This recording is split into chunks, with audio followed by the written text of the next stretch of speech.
মানে শৰাইঘাটৰ দলঙৰ পৰা আত্মহত্যা কৰাৰ কাৰণে তেওঁলোকে ওলাই গৈছিল।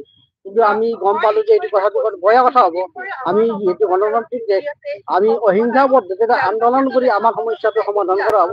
আমি তেতিয়া লগে লগে দিছপুৰ থানাত আমি পুলিচৰ সহায় লৈছো, অচি ছাৰক ফোন কৰিছো আৰু আমাৰ মাজৰ পৰা 4জন মানুহ পঠাই দি তেওঁলোকক যিটো পথ তেওঁলোকে বাছি লৈছিল সেই পথটোত আমি উদ্ধাৰ কৰিছো আৰু শিক্ষকসকলক কৈছো যে আমি গণতান্ত্ৰিক পদ্ধতিৰে আমাৰ যিটো দাবী, আমাৰ যিটো ন্যায়, আমি এই ন্যায়টো আমি চৰকাৰৰ পৰা ল'ব লাগিব আৰু চৰকাৰে যদি কোনোদিন সঁহাৰি নিদিয়ে আমি ভাবিছো যে অহা 24 ফেব্ৰুৱাৰী মাননীয় প্ৰধানমন্ত্ৰী আমাৰ অসমলৈ আহিব আৰু সেইদিনা আমি প্ৰধানমন্ত্ৰীৰ আগত তেখেতৰ যিটো শ্লোগান সবকা সাথ সবকা বিকাশ এই আমি উদুলাই দিম।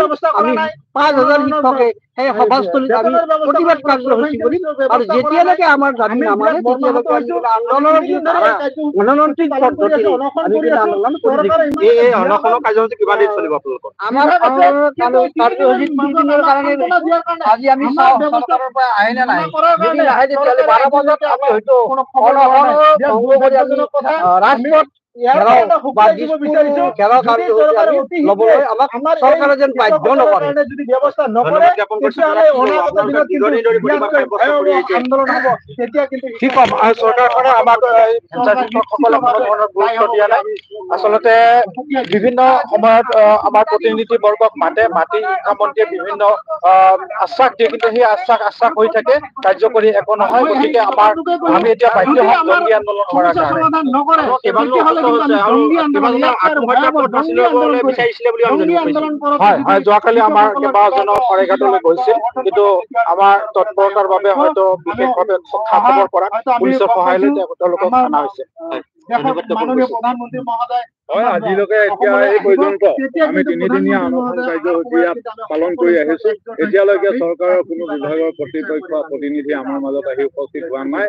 আমি আমাৰ যিখিনি দাবী 2006 চনৰ আগত প্ৰতিষ্ঠা লাভ কৰা যিখিনি বিদ্যালয়, সেই বিদ্যালয়খিনি বিনা চৰ্তে আমাৰ প্ৰাদেশিকৰণৰ দাবীত আমি ইয়াত অনশনত বহিছোহি। এই অনশনৰ প্ৰতি কোনো সঁহাৰি নাই চৰকাৰৰ এই পৰ্যন্ত। গতিকে আমি চৰকাৰক ইয়াৰ পৰাই আমি ক'ব বিচাৰিছো যে আমাৰ এই দাবী যদি তেওঁলোকে অতি শীঘ্ৰে মানি নলয় আৰু আজিৰ ভিতৰত আমাক যদি কোনো সংবিধান দিব নোৱাৰে সেই শিক্ষা বিভাগে ৰাজ্যৰ, তেতিয়াহ'লে আমি অনাগত দিনত আজিৰ পৰাই আমি চৰম পন্থা বাছি ল'বলৈ হাতত ল'বলৈ বাধ্য হ'ম। এয়াই আমাৰ ক'বলৈ। ধন্যবাদ জ্ঞাপন কৰিছো ঋতুমণি চাওক যে এইসকল শিক্ষক তেখেতলোকে 3টা দিন ধৰি অনশনৰ কাৰ্যসূচী গ্ৰহণ কৰিছে। আমি চৰম পন্থা আত্মহত্যাৰ দৰে পথ বাছি ল'বলৈ তেখেতলোকে শৰাইঘাটলৈ গৈছিলে আৰু আৰক্ষীৰ সহায় ল'বলগীয়া হৈছে। আৰক্ষীৰ সহায় লৈ তেখেতলোকে ইতিমধ্যে শেষ নিজৰ শিক্ষকক ইতিমধ্যে ঘূৰাই আনিছে আৰু কেইবাগৰাকীও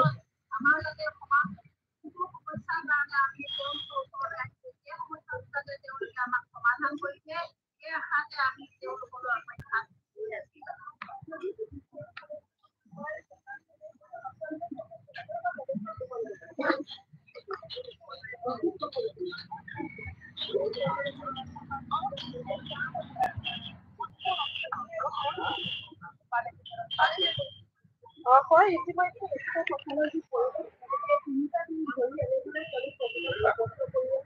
আৰু তেওঁলোকে কৈছে যি প্ৰাদেশিকৰণৰ ক্ষেত্ৰত তেওঁলোকৰ যি 2023 চনৰ যি আইন আছে সেই আইনখন তেওঁলোকে সলনি কৰাৰ কৈছে 2013 আৰু 2021 চনৰ প্ৰাদেশিকৰণৰ পৰা বঞ্চিত শিক্ষক কৰ্মচাৰীসকলক যি কৃষিগতকৰণ আছে সেই কৃষিগতকৰণৰ ক্ষেত্ৰত তেওঁলোকৰ যে ৰাজ্যসমূহ আছে সেই কৰণৰ ক্ষেত্ৰত এনেদৰে তেওঁলোক বৰ্তমান যি প্ৰতিবাদ চলি আছে তেওঁলোক প্ৰতিবাদ